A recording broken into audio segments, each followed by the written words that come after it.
June 48 before Christ. Alexandria, Egypt. Cleopatra VII stands in a palace that no longer recognizes her, surrounded by guards of the brother who cast her out. She is 21 years old, and everything she inherited has been taken away. The air smells of burnt incense and sea. Outside, the crowd chants names of kings she was never allowed to be. In that moment, Cleopatra makes a choice that historians still debate. She sends a message. A single message, in secret, to the most powerful man Rome has ever known. His name was Julius Caesar. That moment, that message, would change 3 continents, and it would cost her her life. But wait. Before you understand why Cleopatra did this, you need to understand what she lost. You know Egypt as a pharaoh with infinite power, riches beyond measure. But the real Cleopatra was born in war.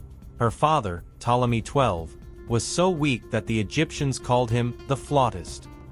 Meanwhile, Rome was buying and selling kingdoms like commodities. When Cleopatra was only 22 years old, her brother husband, yes, dynastic marriage was like that, cast her out. He removed her from her own throne. Plutarch records that she fled to Syria with her younger sister. Alone. Without an army. Without real wealth. And here is the mystery that historians study to this day. How did a woman in exile, without military power, manage to return? The answer? She understood something that few men in that era understood. Rome was power. But Rome was also a battlefield of egos.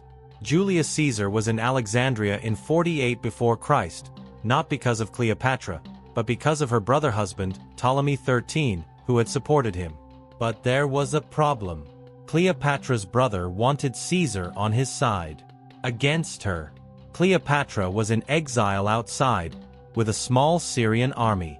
For the first time in her life, she saw herself exactly as she was. Not the legendary pharaoh the Egyptians expected, but a woman, intelligent, educated in 5 languages, knowledgeable in Roman politics. So she did something that history records, but the details remain debated. Plutarch records. A friend of Caesar brought a special emissary. He came on behalf of Cleopatra.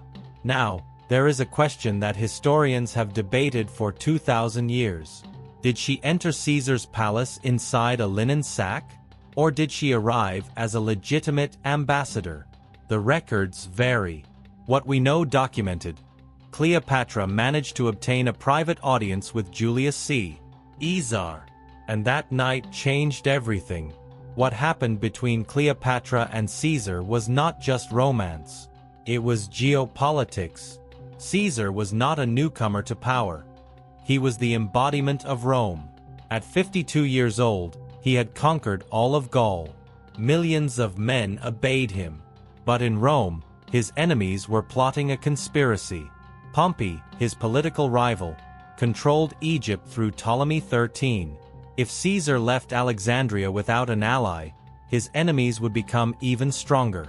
Plutarch records, and this is a directly documented dialogue, that Caesar said to his generals, "Cleopatra is so powerful in her arguments, and so irresistible in her conversation that she has captivated me completely." But here is the part that historians usually omit. Cleopatra did not seduce Caesar with beauty. Caesar met her as a stateswoman. She understood Egyptian finances. She understood diplomacy. She knew exactly what Rome needed from Egypt. And Caesar knew that by controlling Cleopatra, he would control Rome's grain supply, and his political rivals would lose their support. It was a deal. A deal between 2 people who recognized each other's power. What followed was Egyptian civil war. Ptolemy XIII, sensing Caesar's power shift to his sister, attacked. His troops surrounded the royal palace, with Caesar and Cleopatra inside. Imagine this moment. You are in a foreign palace, surrounded by a hostile army.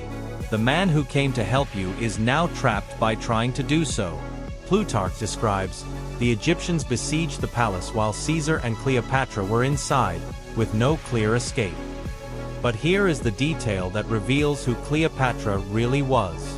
She did not hide. She did not cry. She did not ask for protection. Instead, according to historians like Dio Cassius, she remained at Caesar's side, helping to PL. And the defense. Rome was heading towards civil war, and Cleopatra watched. Here is what you need to understand about Cleopatra. She was not a queen who played games with history. She was a chess player. When Caesar was assassinated in 44 before Christ, by his own senators, Cleopatra saw with clarity what few emperors ever saw. Rome would consume itself. So she made her next strategic choice. 5 years later, she met a man named Mark Antony, another powerful Roman general. And she did with him what she had done with Caesar. She did not seduce him with beauty. She impressed him with political intelligence.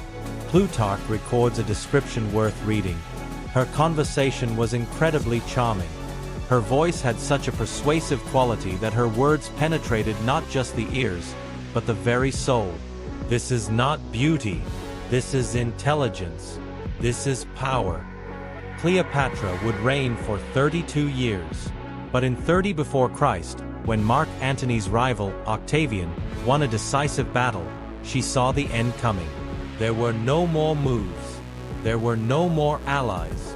There was no way out. Mark Antony took his own life. And Cleopatra, knowing that Octavian would take her to Rome as a trophy, as a prisoner, chose her own end. She was 39 years old.